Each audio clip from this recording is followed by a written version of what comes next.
दोस्तों, ये कहानी पूरी तरह काल्पनिक है और केवल मनोरंजन के लिए बनाई गई है। इसमें शामिल सभी उत्पाद, नाम, पता, घटनाएं वास्तविकता से कोई संबंध नहीं रखते। ये कहानी किसी भी व्यक्ति, भावना या विश्वास का अपमान नहीं करती है। अगर आप 45 नॉवल बॉय चैनल पर नए हैं तो वीडियो को लाइक और चैनल को सब्सक्राइब जरूर करें ताकि हम आप तक ऐसी वीडियो पहुंचाते रहे। एपिसोड 6, अग्रवाल खानदान पर काला जादू। अपने भाई के शरीर से धुआं निकलते देख वह लड़की, जिसका नाम रोशनी अग्रवाल थी, उसने सत्य की तरफ देखा।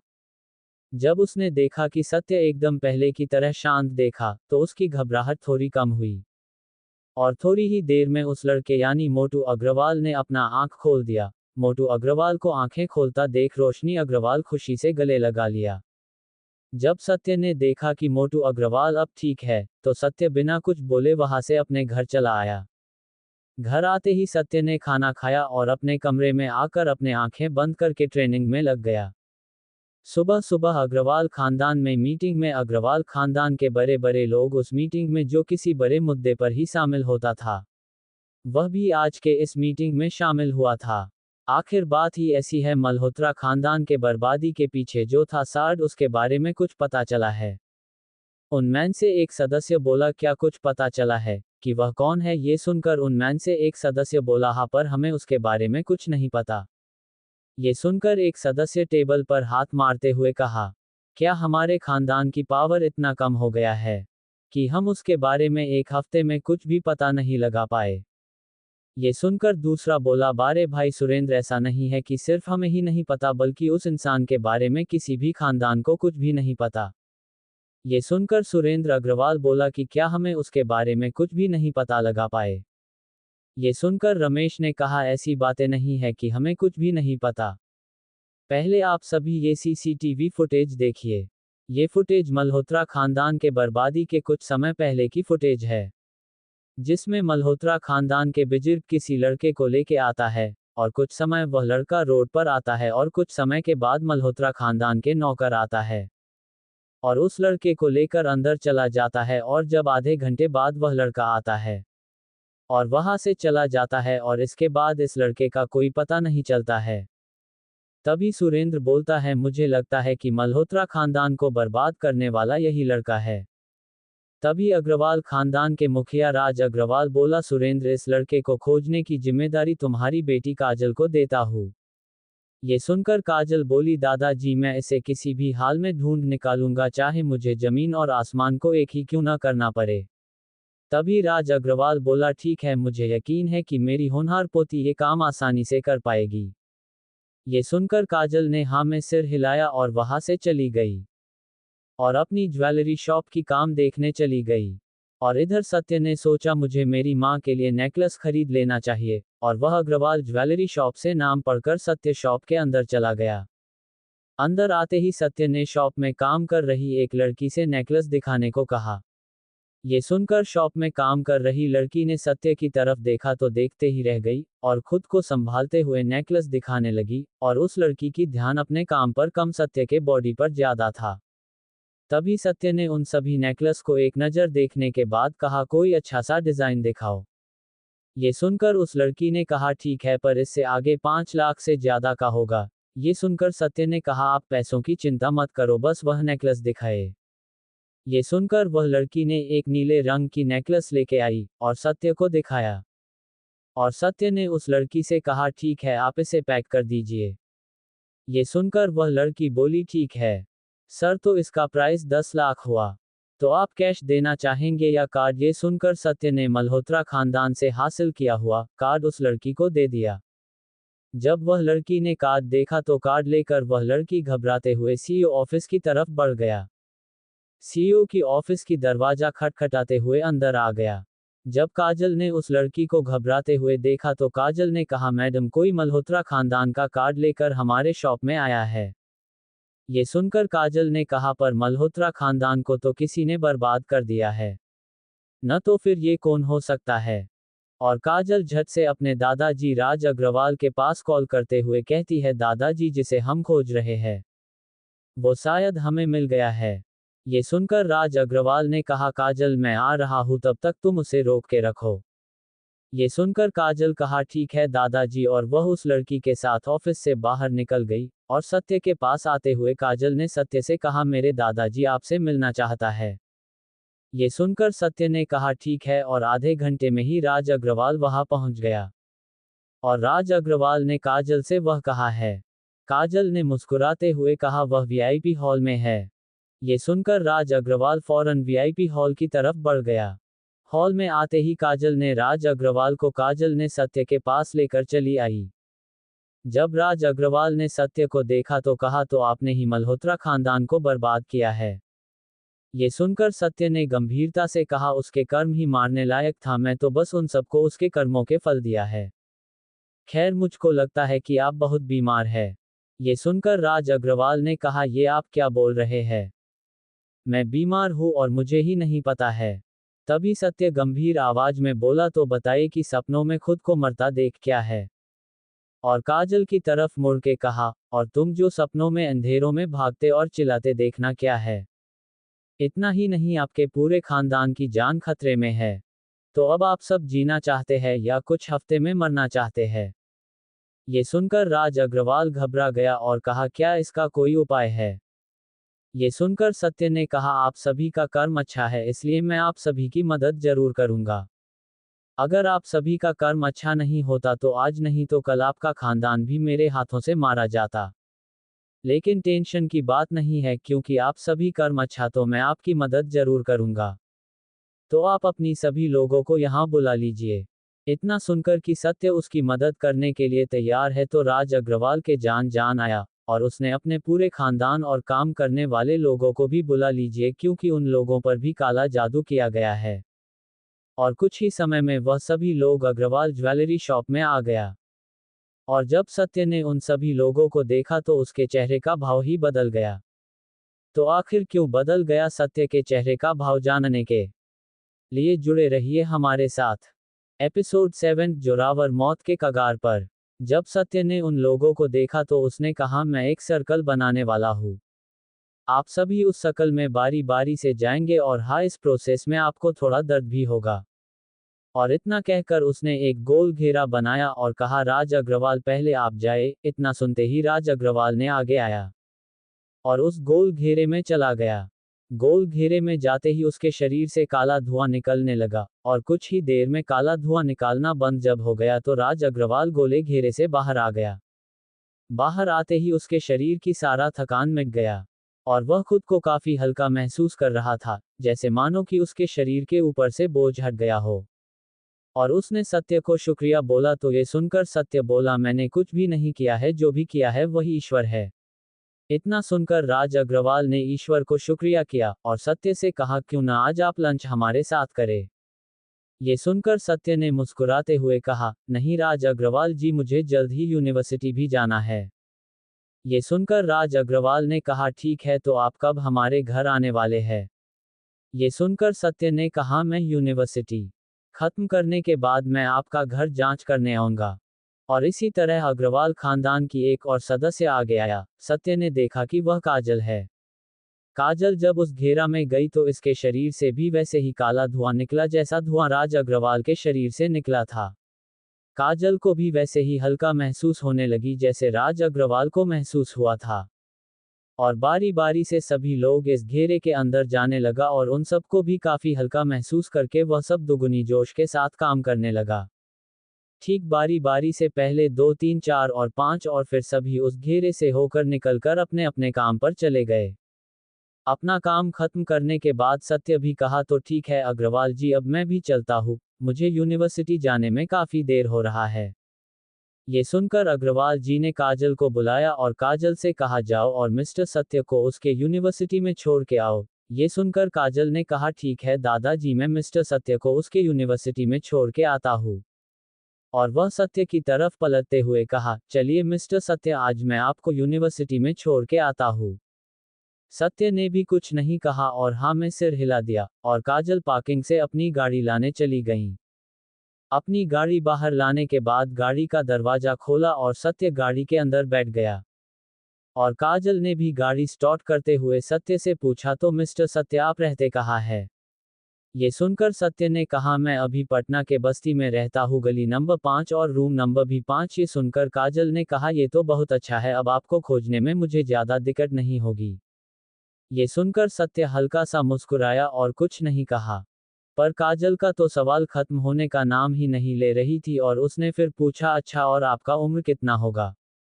ये सुनकर सत्य को थोड़ा अजीब लगा पर उसने भी बिना किसी भाव के कहा, 18 साल। ये सुनकर काजल ने, अच्छा तो आप अभी 18 साल का ही है।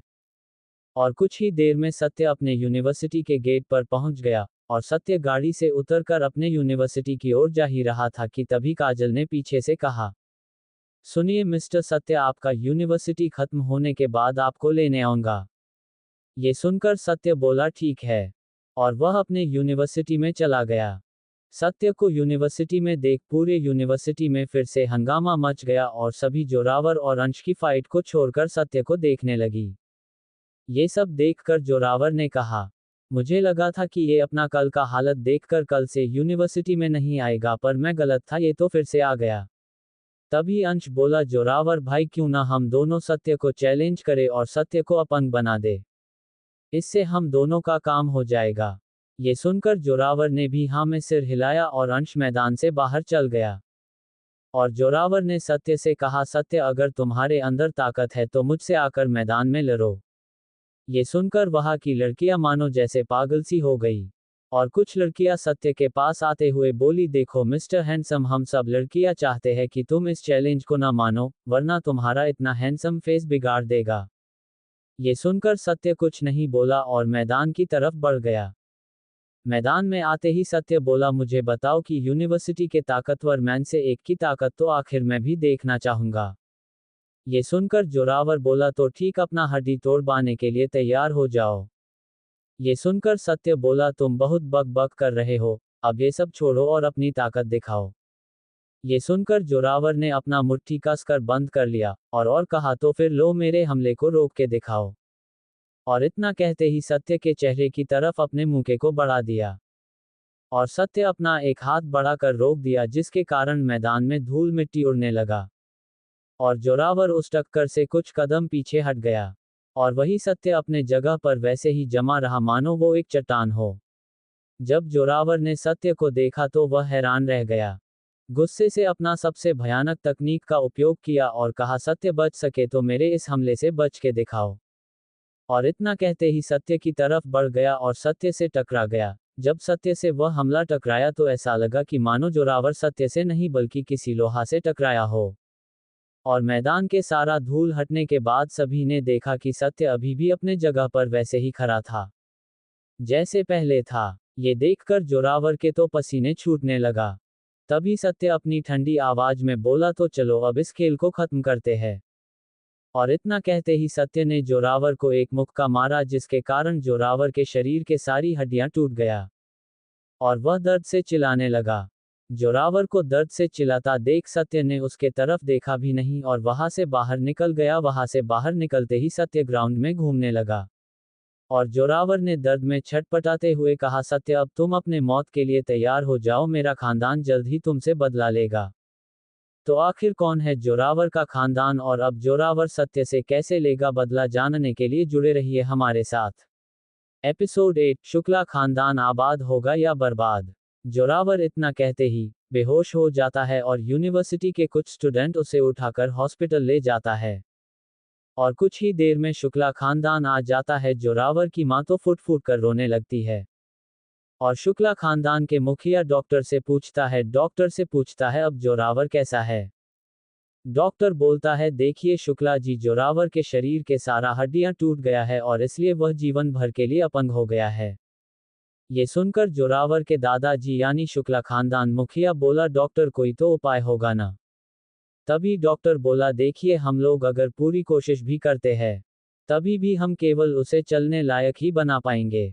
और वह कभी भी मार्शल आर्ट तकनीक का कभी भी इस्तेमाल नहीं कर सकते। ये सुनकर जोरावर के दादाजी बोला, ठीक है, तो जब वह मार्शल आर्ट की प्रैक्टिस नहीं कर सकता तो कम से कम हमारा खानदानी बिजनेस ही संभालेगा। और ये सुनकर डॉक्टर जोरावर की ऑपरेशन करने के लिए ICU में चला गया। और जोरावर के दादाजी ने अपने बेटे से कहा, जाओ और जाके पता करो कि ये सब किसने किया है। ये जोरावर के पिता वहां से यूनिवर्सिटी की तरफ चल गया। और यूनिवर्सिटी में आने के बाद उसने पता लगाया तो उसे पता चला कि सारा गलतियां जोरावर का ही है। उसने ही पहले सत्य को चैलेंज किया और उसने ही सबसे पहले सत्य पर उसने ही जानलेवा हमला किया था। और सत्य के एक ही हमले से उसके शरीर के सारा हड्डियां टूट गया। ये सुनकर जोरावर के पिताजी शर्मिंदा हो गए और वहां से शुक्ला पैलेस की ओर चल गया। और अपनी पिता से कहा, पापा, इनमें उस लड़के की कोई गलती नहीं है। ये सुनकर जोरावर के दादाजी ने कहा, शायद ये हमारे लाड़ प्यार का ही नतीजा है, जिसके कारण वह इतना घमंडी हो गया और उसकी ये हालत हो गया है। इतना कहकर उसने अपने बेटा से कहा, ठीक है, तो तुम जाकर थोड़ा आराम कर लो। जोरावर के पिता ने भी हमें सिर हिलाया और वहां से जाने के लिए तैयार हो गया।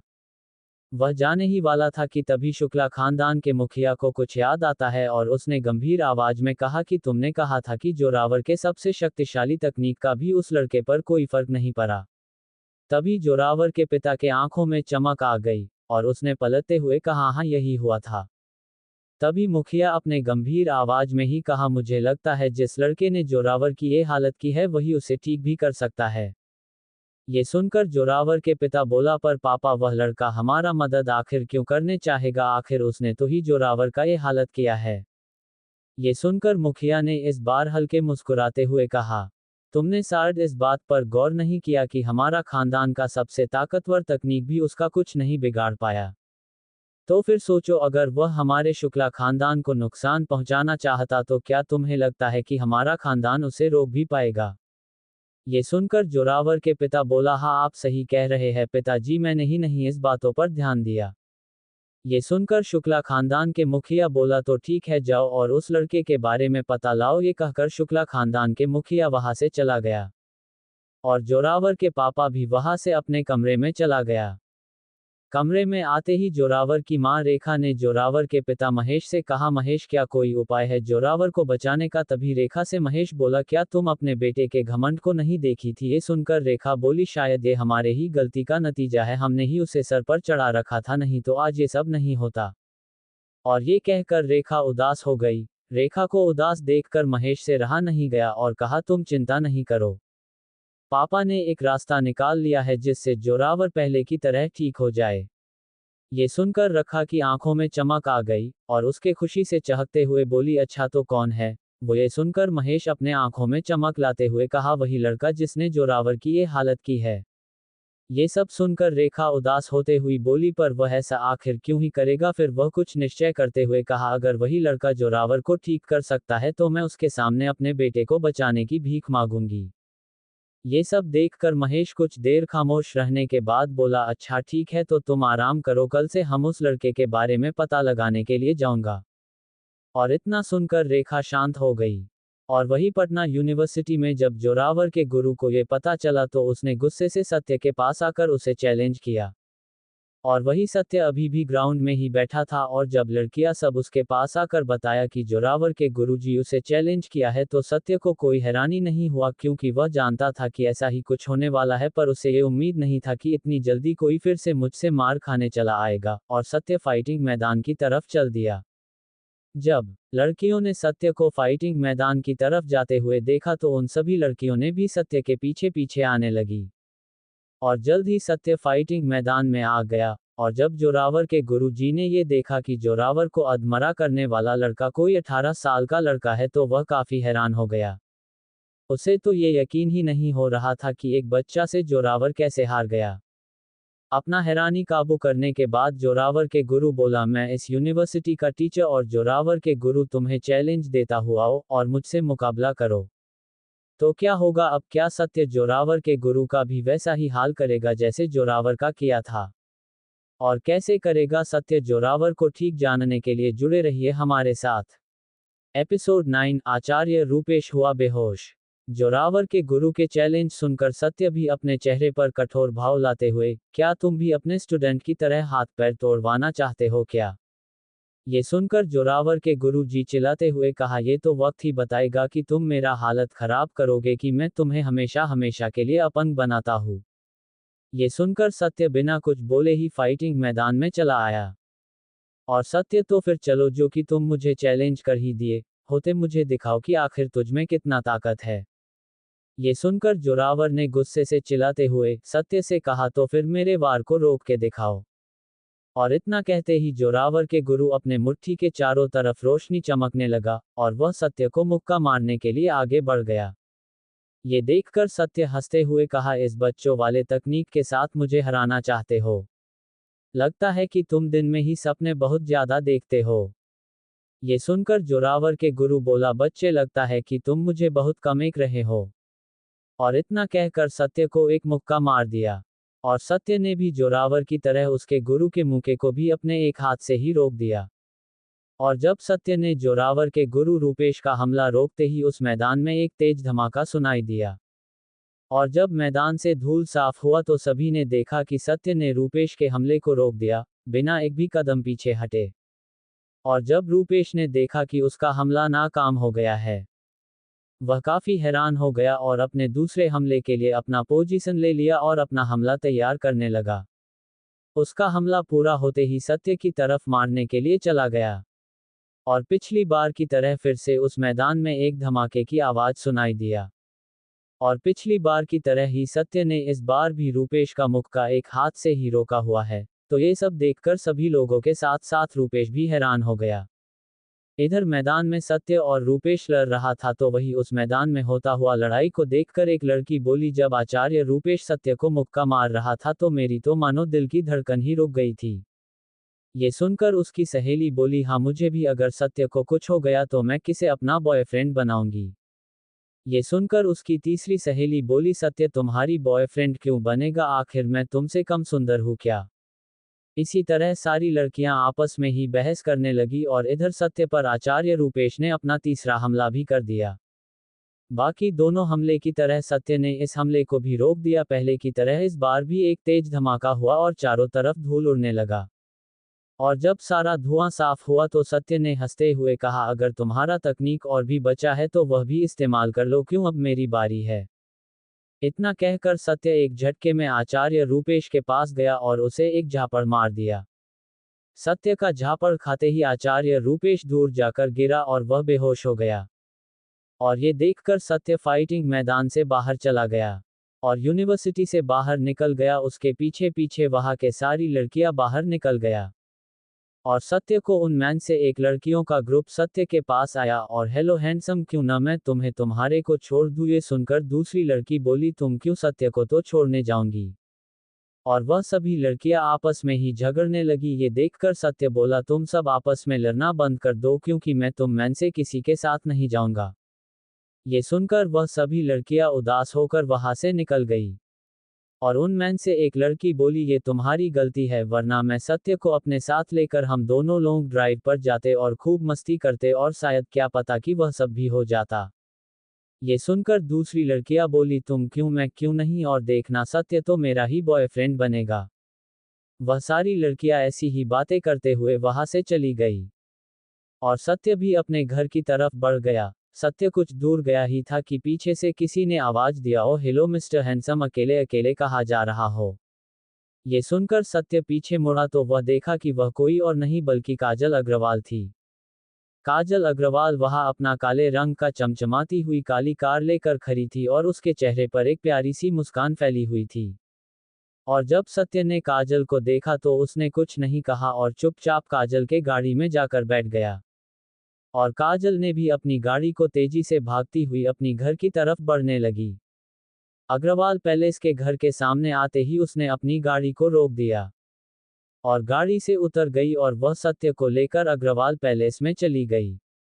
और वह खुशी से चहकते हुई बोली, मामी मैं आ गई। ये सुनकर काजल की मां रेवती अग्रवाल ने गेट को खोला और काजल से, अब अंदर भी आ जाओ, क्या तुम मिस्टर सत्य को बाहर ही रखना चाहती हो क्या। ये सुनकर काजल ने अपना मुंह एक छोटे बच्चे की तरह बनाते हुए कहा, मां आपको तो मेरी कुछ परवाह ही नहीं है। मुझे तो अब ऐसा लगता है कि आप मुझसे छुपाकर किसी और को अपनी बेटी बना लिया है। ये सुनकर और काजल के बच्चों वाले मुंह को देखकर उसकी हंसी निकल गई। और उसने किसी तरह अपनी हंसी को रोकते हुए कहा, तुम ऐसा क्यों सोचती, तुम ही मेरी बेटी हो, लेकिन दूसरी, क्योंकि मेरी पहली बेटी तो रोशनी अग्रवाल है। ये सुनकर काजल ने भी अपना मुंह ठीक करते हुए कहा, हाँ दीदी को देखे हुए तो मुझे भी काफी दिन हो गई है, वैसे आपको रोशनी दीदी की कॉल या मैसेज आया? ये सुनकर रेवती ने नाखुश होते हुए कहा, तुम तो जानती हो कि रोशनी को देश को बचाना कितना पसंद है, और पता नहीं कि वह इस वक्त कहाँ होगी। तो अब क्या होगा आगे, आखिर रोशनी इस शहर में होते हुई भी क्यों नहीं आ रही है अपने घर, और सत्य कैसे बचाएगा अग्रवाल खानदान को इस काले जादू से? जानने के लिए जुड़े रहिए हमारे साथ। एपिसोड 10, वह शैतान मारा गया। जब वह दोनों माँ बेटी रोशनी अग्रवाल को याद करते हुए रोने ही वाली थी कि तभी उन दोनों को एहसास हुआ कि सत्य भी तो उसके साथ ही आया है। ये याद आते ही काजल अपने माँ से अलग हुआ और काजल सत्य से बोली, चलो दादाजी, बाकी के लोग तुम्हारा बेसब्री से इंतजार कर रहा है। ये सुनकर सत्य ने हाँ में सिर हिलाया और काजल के पीछे पीछे चला गया। और काजल सत्य को मीटिंग हॉल में लेकर चली गई। और जब सत्य मीटिंग हॉल में आया तो सत्य को देखकर राज अग्रवाल घुटने के बल बैठ गया और उसके पीछे बाकी के सभी लोग भी अपने घुटने के बल बैठ गया। जब सत्य ने ये सब देखा तो उसने राज अग्रवाल को उठाते हुए कहा, ये आप क्या कर रहे हैं? ये सुनकर राज अग्रवाल ने कहा, आपने मेरे खानदान की जान बचाई है, इसलिए हम सभी अपने घुटने के बल बैठकर हम आपको सम्मान देना चाहते हैं। ये सुनकर सत्य ने गंभीर आवाज में कहा, मैंने आपकी मदद नहीं की, आपकी मदद तो केवल ईश्वर ने की है। अगर आपको किसी के आगे घुटने टेकने हैं तो आप ईश्वर के सामने टेकिए, क्योंकि ईश्वर ने ही मेरे दिल में आप लोगों की मदद करने की विचार डाल। आप सभी भी उसके सामने ही घुटने टेकिए जिसके सामने मैं घुटने टेकता हूँ और अपना सर झुकाता हूँ। आप सब मेरे आगे सर मत झिलाए कि मैं अपने ईश्वर को अपना मुंह भी दिखा ना सकूं। सत्य के ऐसी बातें सुनकर उन सभी लोगों ने घुटने टेके ही ईश्वर से कहा, तेरा शुक्र है ईश्वर की तूने सत्य को हमारा मदद के भेजा। और इतना कहकर वह सभी अपने पैरों के बल खड़े हो गया और सत्य से कहा, तो मिस्टर सत्य, आप हमारे घर की जांच करना चाहते थे न? ये सुनकर सत्य बोला, हाँ, जब मैंने आपके घर में कदम रखा तो मुझे यहाँ किसी काली शक्तियां होने की एहसास हुआ था। तो आप मुझे अपने घर का हर एक कोना अच्छे से दिखाए। ये सुनकर राज अग्रवाल ने हाँ में सिर हिलाया और खुद ही सत्य को अपने घर की हर एक कोना कोना दिखाने के लिए तैयार हो गया और उसके पीछे पूरा अग्रवाल खानदान भी आ रहा था। ये देखकर सत्य ने कहा, आपको हमारे पीछे आने की कोई जरूरत नहीं है। पर फिर भी वह लोग देखने के लिए बहुत उत्साहित थे, इसलिए वह लोग सत्य के पीछे पीछे आ रहे थे।